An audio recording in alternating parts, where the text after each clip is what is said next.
¿Listo? Buenos días. Hoy vamos a revisar ciertos puntos especiales sobre la farmacología clínica de las cefalosporinas.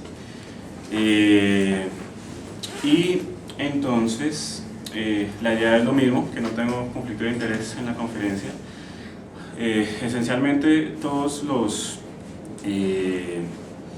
las exposiciones que estamos haciendo pues son fundamentalmente académicas, y a diferencia de lo que está ahí graficado, que es que de un paso pasa al tercero diciendo que falta un segundo paso, que no es un milagro, entonces vamos a tratar de especificar pues ciertos puntos pues para entender muy bien cuáles son los usos específicos de las cefalosporinas.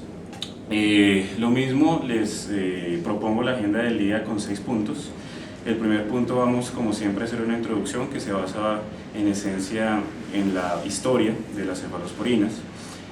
Vamos a mirar como segundo punto el mecanismo de acción.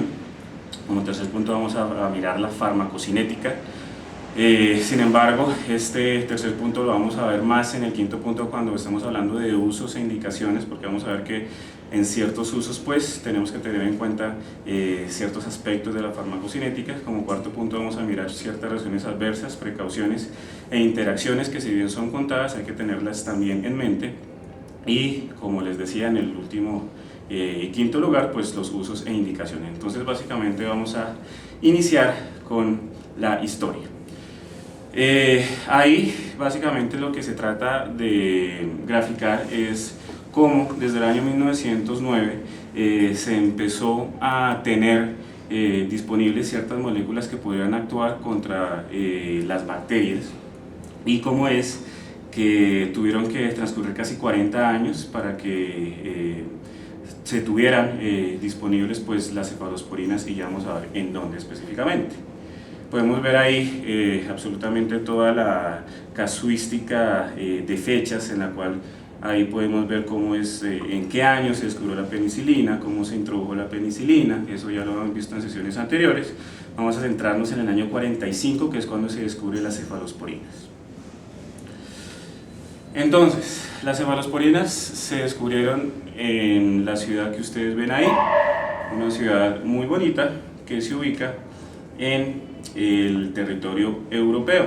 Entonces, específicamente se ubica en Italia, pero no en la parte continental de Italia, sino en la isla que está al lado derecho de Italia, que es Cerdeña. Ahí entonces vamos a encontrar una ciudad en su punto sur. Ahí se descubrieron las cefalosporinas. ¿Y cómo fue que lo descubrieron? Bueno, el investigador que estábamos hablando anteriormente, Brotzu, identificó las cefalosporinas, o aisló las cefalosporinas de una alcantarilla que iba vertiendo sus corrientes en el mar. Entonces, ¿cómo fue que hizo él para de alguna manera saber que ahí había algo que podía hacer o que podía actuar contra los antimicrobianos? Básicamente porque él se dio cuenta que la incidencia de fiebre tifoidea era menor en la isla de Cerdeña comparado con otras partes de Italia y del continente europeo. Entonces él dijo, bueno, hay algo en el agua que puede estar actuando para que haya menos enfermedad aquí que en otros lados. Entonces fue el organismo que aisló de esas aguas, y ese o ese hongo mejor se llamó en ese entonces Cephalosporium acremonium. De ahí viene pues el nombre de las cefalosporinas. Él se dio cuenta que había que ese hongo tenía actividad contra Salmonella typhi, Salmonella paratyphi, Yersinia pestis, Brucella, Vibrio cholera y Staphylococcus aureus. Sin embargo, en nuestros días ya el hongo Cephalosporium acremonium no se llama así. Ahora se llama Acrenomium chrysogenum. Entonces cambió la nomenclatura pues desde esos años hasta nuestros días. Sin embargo, este investigador italiano pues no tenía todos los recursos, o no tenía todos los medios, la infraestructura disponible. Entonces lo que hizo fue mandar ciertas muestras de este hongo a la Universidad de Oxford. En la Universidad de Oxford, entonces este investigador, Edward Abraham, junto con Guy Newton, empezaron pues a estudiar el hongo que venía del viejo continente, hasta que propusieron su estructura particular. Vamos a hablar más adelante de esa estructura, pero en esencia eso es la historia a grandes rasgos de las cefalosporinas. Podemos ver entonces en su estructura, que ya está totalmente dilucidada en nuestros días, que se compone de un anillo betalactámico, que es como ya vimos en el caso de todos los betalactámicos que hemos estado revisando durante todas las sesiones, pero fijémonos que unido a ese átomo betalactámico pues está un anillo compuesto de 6 elementos, en el cual en la posición 1 hay un azufre, y esta nomenclatura, la posición 1, 2, 3, 4, 5, tal como ustedes ven ahí, es importante porque, por ejemplo, en la posición 3 es donde se va a ubicar un radical, y en la posición 7 se van a ubicar otro radical que van a dar cuenta de sus propiedades tanto antimicrobianas como sus propiedades farmacocinéticas. Entonces, ahí podemos ver la estructura que nosotros estábamos viendo en la diapositiva anterior, y abajo entonces lo que se trata de representar es el radical 1 en la parte central de sus pantallas y el radical 2 en la parte derecha de sus pantallas. Podemos ver, por ejemplo, ahí cuál es el radical de la cefalotina, podemos ver cuál es el radical de la cefazolina, el radical del cefuroxime, el radical de la ceftriaxona, o los radicales mejor de la ceftriaxona, y los radicales del cefepime. Ahí nosotros podemos ver que estamos ante la presencia de las cefalosporinas parenterales. Veámonos cuáles son las características de las cefalosporinas parenterales comparándolas con las cefalosporinas orales. Entonces fijémonos que ahí no solamente tienen en cuenta los radicales que ya hemos visto anteriormente, sino que también tienen en cuenta, por ejemplo, en la posición 1 donde está el azufre, puede cambiar en diversas moléculas de las cefalosporinas, puede cambiar por un carbono inclusive, y obviamente pues estas tienen una mayor, una buena absorción vía oral. Vamos a verlo más adelante cuando estemos comparando cefalosporina por cefalosporina. Bien, en cuanto al mecanismo de acción, ya es totalmente, ya lo hemos revisado en ocasiones anteriores. Acá les traigo otro gráfico de los miles que se encuentran en la literatura disponible, básicamente para ahí comentarles que en la fila de arriba tenemos varias familias farmacológicas dentro de los betalactámicos. Ahí tenemos la penicilina, la cefalosporina, los carbapenems, monobactames. Podemos ver en la parte izquierda de sus pantallas la estructura general de una bacteria gram negativa.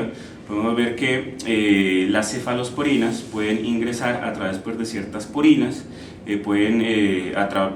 para atravesar su membrana externa de las bacterias gram negativas, atravesar el peptidoglucano central que está entre la membrana externa y la membrana citoplasmática propiamente dicha de los gram negativos, y ahí por supuesto ligarse a las PVP para evitar la formación, la buena formación de esta pared de peptidoglucano. Y podemos ver lo mismo en la parte derecha de las pantallas, en la cual pues tenemos obviamente los gram negativos que tienen una gran capa, en la cual pues todos los betalactámicos van a cruzarla para también ligarse a las PVP y evitar la formación de un peptidoglucano fuerte.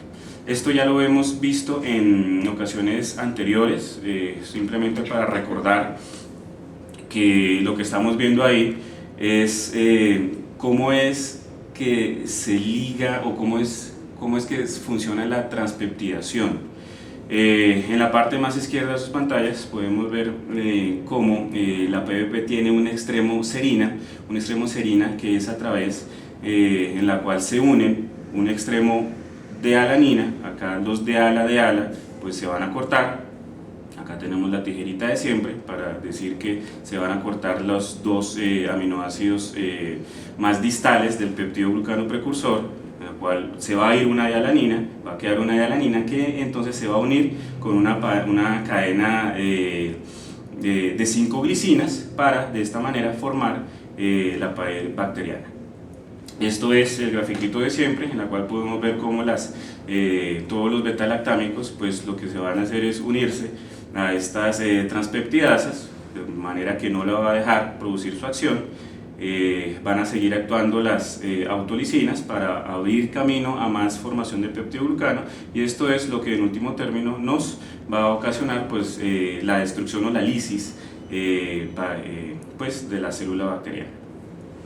Y esto es simplemente para recordar cómo es que los beta-lactámicos, porque tienen en esencia el mismo mecanismo de acción, cómo es que la penicilina y todos los beta-lactámicos se van a ligar a esa transpeptidasa en su extremo serina. ¿Para qué? Para formar como una tapa en la cual no va a bloquear pues, la unión de las 5 glicinas con el extremo distal de las de alanina del peptidoglucano precursor. Es básicamente que las beta-lactámicos pues, van a bloquear la enzima transpeptidasa. Y estamos hablando de la resistencia la vez pasada, cómo es que funciona la resistencia a través de las beta-lactamasas. Básicamente es que las beta-lactamasas van a cortar ese enlace éster para de esta manera expulsar los beta-lactámicos de la transpeptidasa del extremo serina, y que absolutamente todos los péptidos se sigan pegando para la formación del peptidoglucano.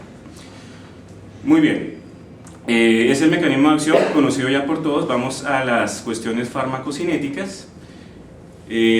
Pero para entrar a las cuestiones farmacocinéticas tenemos que conocer las cefalosporinas. Cefalosporinas hay muchas, y aprendérselas pues es un poquito complicado pues si uno no las está manejando todos los días. Y entonces lo que uno puede recurrir aquí son en las asociaciones inverosímiles. Las asociaciones inverosímiles pues sirven para aprenderse ciertas cosas, por ejemplo de medicina.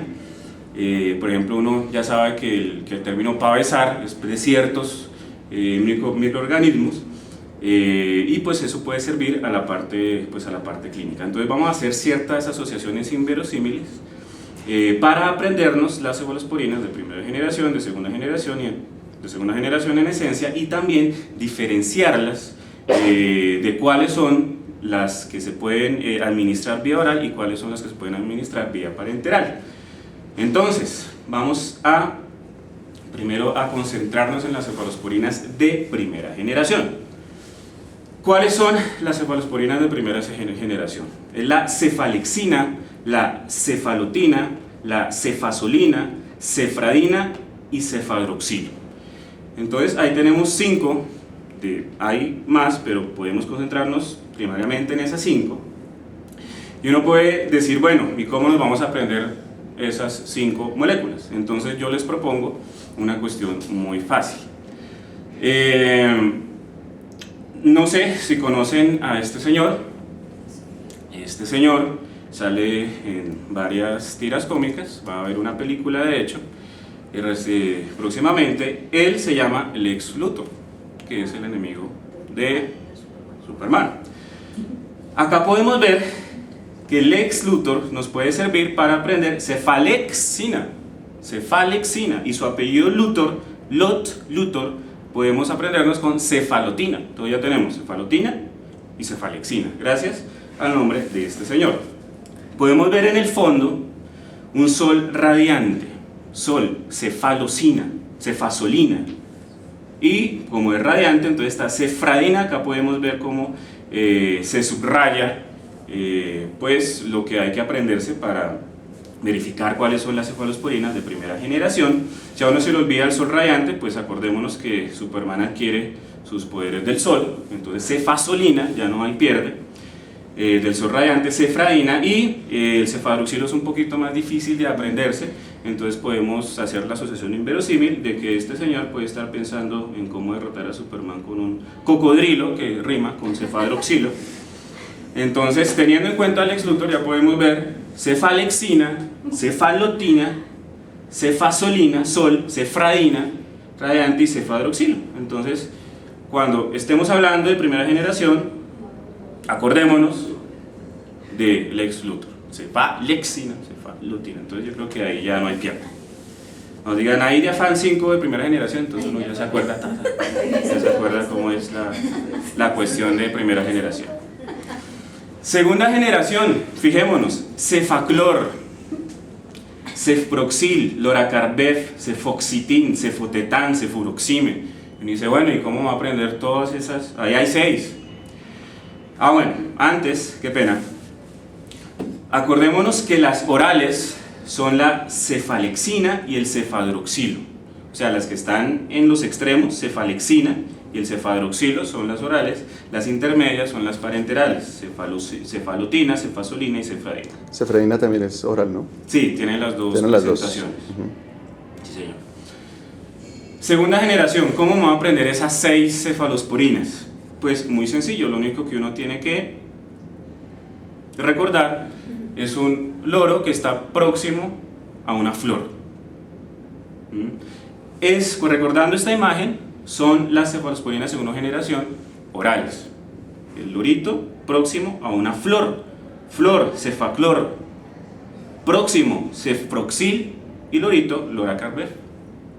Entonces, loracarbev, cefproxil, cefaclor. Entonces, esas son las vía oral.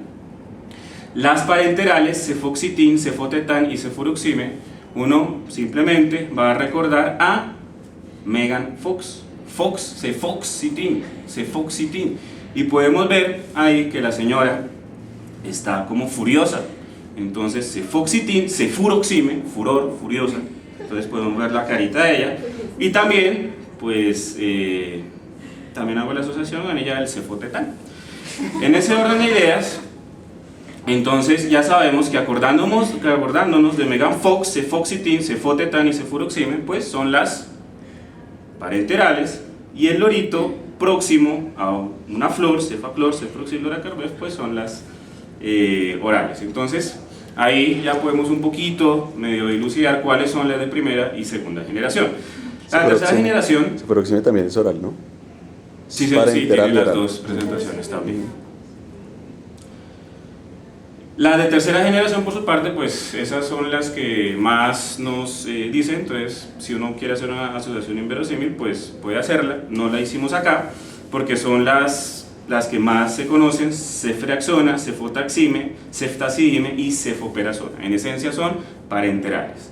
Las de cuarta generación, pues es ahí... Falta una de tercera generación oral, ¿no? Cefixime, oral, y ceftobiprol. Que a veces se pone en cuarta generación dependiendo de lo que uno lee. De cuarta generación, entonces, vamos a recordar que es la cefepima, y la de quinta generación es la ceftarolina.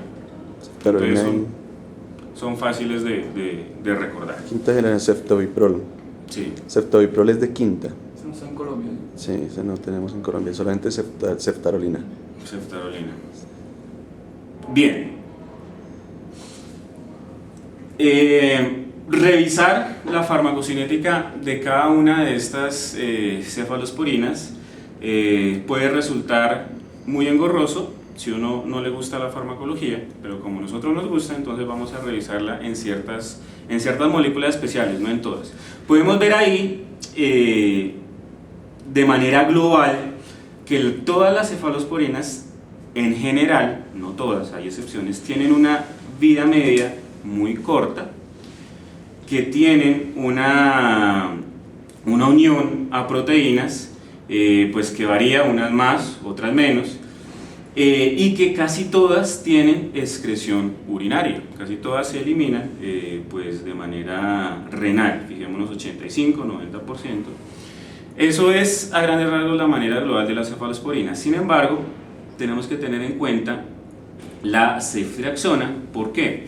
Porque la ceftriaxona es una de las cefalosporinas que más vida media tiene, más duración de vida media, fijémonos de 6 a 9 horas, comparándola con las demás, que es de media hora, 1 hora, 2 horas.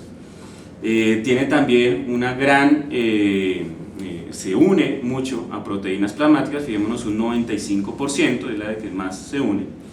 Y fijémonos también que es una de las que menos se eliminan de manera renal de manera urinaria, fijémonos, entre un 40 y un 65%, comparado con las demás, de primera, segunda generación, 85, 90%.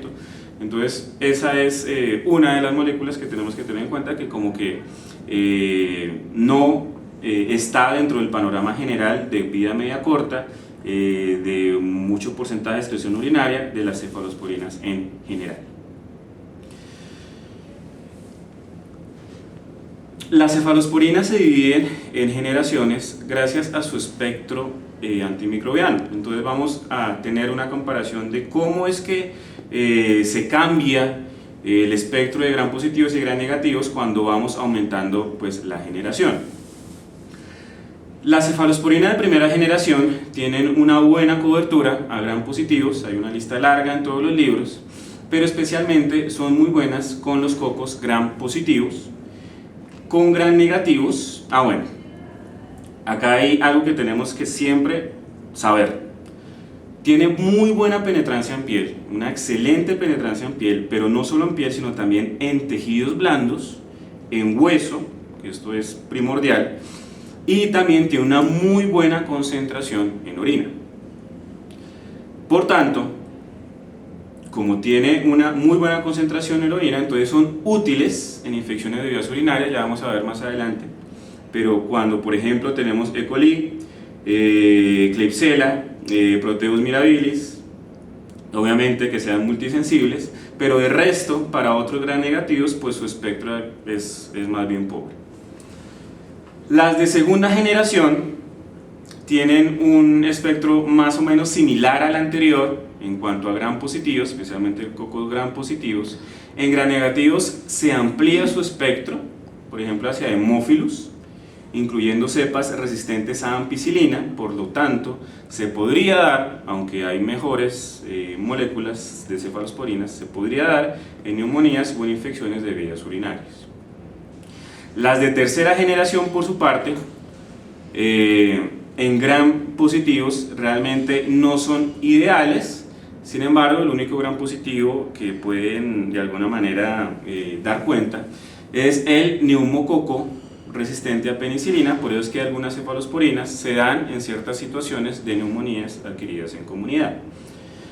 Asimismo, las de tercera generación en cuanto a gram positivos, especialmente gérmenes gram positivos de carácter aerobio, entonces ahí de nuevo tenemos el Haemophilus influenza, incluso productor de beta-lactamasas. Se extiende su acción hacia el Haemophilus ducreyi, hacia el gonococo, y también tiene muy buen espectro hacia la salmonella. Las de cuarta generación, por su parte, fijémonos que acá como que disminuye el grado de espectro hacia gram positivos. Las de cuarta generación me vuelven a aumentar el espectro de gram positivos, que sean fundamentalmente multisensibles, pero la mejor opción para las de cuarta generación es que un excelente antibiótico contra gram positivos, y acá les ponemos los signos de admiración para recordar que las de cuarta generación, cefepime, es un antibiótico anti-pseudomonas. Las de quinta generación, su virtud está en que da cuenta de los estafilococcus aureus meticilino resistentes. Esa es su gran virtud, pero también tenemos que recordar que tiene un excelente espectro en gram negativos. Eso es a grandes rasgos, ya vamos a ver cefalosporina por cefalosporina en qué nos puede ayudar, pero esto es un resumen global del espectro de las cefalosporinas de estas 5 generaciones. Ceftalorina, que es de quinta generación, se une menos de 20% a las proteínas plasmáticas, como casi todas las cefalosporinas. Recordemos que ceftriaxona sí se une mucho a proteínas plasmáticas. Tiene una vida media de 2.4 horas. Fijémonos que con la vida media de 2.4 horas se puede dar, o está básicamente cada 12 horas, viene en solución inyectable 600 miligramos, para dar 600 miligramos cada 12 horas, y como casi todas, fundamentalmente su expresión es renal. Bien, vamos, antes de ir a mirar cefalosporina por cefalosporina, cuáles son las reacciones adversas que hay que tener en mente. Son contadas, pero son aspectos que hay que revisar. Entonces, los efectos adversos pueden ser reacciones en la ruta de administración, pueden ocasionar, si es intravenoso, pues flebitis, si es oral, pues gracias a la interacción con toda la flora microbiana normal, pueden ocasionar diarrea, náuseas o vómito, y por supuesto las de carácter alérgico, que son las más preocupantes. Hay cierta casuística en la cual indican que 10% de los pacientes alérgicos a la penicilina también lo son a las cefalosporinas. Sin embargo, hay literatura que indica que, si bien esto es en estudios inmunológicos, en estudios clínicos realmente es de 0.1% la proporción de reacciones cruzadas como tal. Los efectos adversos de tipo alérgico van a estar mediados pues por las reacciones de tipo 1, tipo 2, tipo 3 y tipo 4, en la cual pueden estar mediadas por inmunoglobulina E, las de tipo 1, y no mediadas por inmunoglobulina E, es decir, de tipo celular, las de tipo 2, tipo 3 y tipo 4. Acá podemos ver los signos clínicos que, por supuesto, van a ser pues la lista de eventos adversos que podemos tener con las cefalosporinas: urticaria, angioedema, hipotensión, anemia hemolítica, trombocitopenia, neutropenia, que si bien son muy reducidos en cuanto a su incidencia, pues hay que tener en mente pues toda esta lista de eventos adversos de carácter alérgico. La literatura disponible también indica que se puede hacer un protocolo para la inducción de tolerancia a cefalosporinas.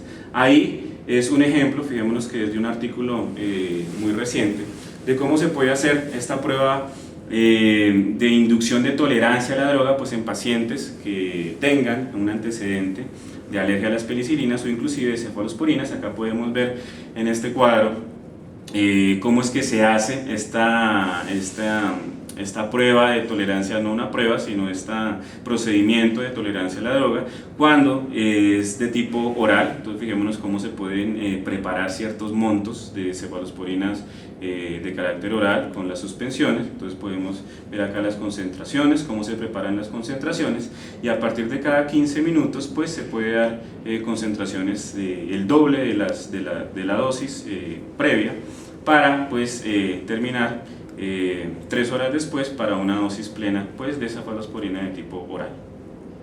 Acá tenemos las de la prueba para no la prueba sino el procedimiento para la tolerancia al medicamento.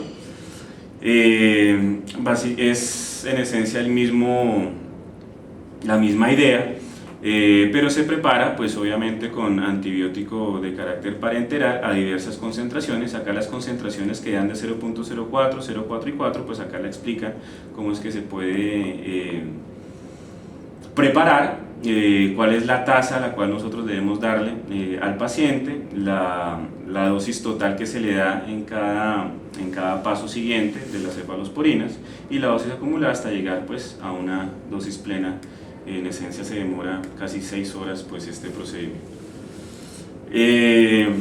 Hay que tener en cuenta las interacciones, y vamos a ver interacciones más adelante también, pero una de las que siempre hay que tener presente es que la intolerancia, puede haber intolerancia al alcohol, y eso me puede presentar reacciones similares a una reacción similar a disulfirámica, que consiste en flushing, en problemas respiratorios, vómito, diaforesis e hipotensión. Entonces hay que tener mucho cuidado si el paciente, pues sobre todo los que están de tipo ambulatorio, que están con este antibiótico vía oral, pues empiezan a consumir alcohol. Por eso es que en esencia pues deberían los pacientes, hay que prevenir que no consuman pues alcohol durante sus días que están bajo tratamiento antibiótico. Bien, veamos ciertos usos de indicaciones y también cierta farmacocinética de cefalosporinas puntuales. Entonces, que simplemente que dice 10% menos en todas sus prescripciones, y acá dice, entonces le voy a dar 90 pastillas en vez de 100. Listo, vamos a hablar de la cefalexina. La cefalexina es de Lex, de primera generación. Cefalexina de primera generación, acá podemos ver entonces cuáles son sus radicales. Esta es de tipo oral. Acá podemos ver bien pequeñito cuál es su vida media. Fijémonos 1 hora, su vida media, a proteínas plasmáticas de 6 a 15% y su excreción urinaria 80% sin cambio. ¿Para qué nos va a servir eso? Nos va a servir, entonces hay que saber la presentación: tabletas de 1 gramo, cápsulas de 500 miligramos y también suspensiones de 125, 250 y 500 miligramos. La literatura indica que se puede dar dosis de 1 a 2 gramos cada 12 a 24 horas. Eso es lo que dice la literatura, pero fijémonos, la vida media, 1 hora. Entonces, ¿justifica darlo 12 a 24 horas? Claro que no. Entonces, eso es lo que hay que discernir para dar una buena dosis de cefalexina. Entonces, no hay que darla cada 12 a 24 horas como dice la literatura, sino hay que darla más frecuente. ¿Cuánto más frecuente? Por ejemplo, aquí en cistitis, dijémonos que una de las opciones es cefalexina, 500 miligramos vía oral cada 6 horas.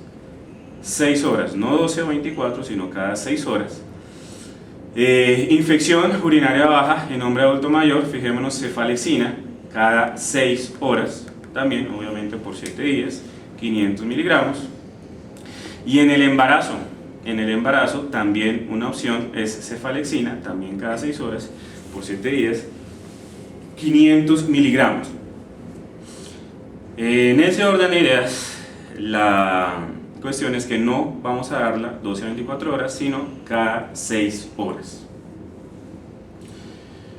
Aunque existen una cefalexina de liberación extendida, ¿listo? XR se le llama. Y se puede administrar 1 gramo cada 12 horas. ¿Listo? Pero siempre hay que asegurarse que sea de liberación extendida, si no, no. ¿Lo dice en la caja? Sí, lo debe decir en la caja, todo. Y la tenemos disponible. También hay un XR. Que se da 1 gramo, exactamente.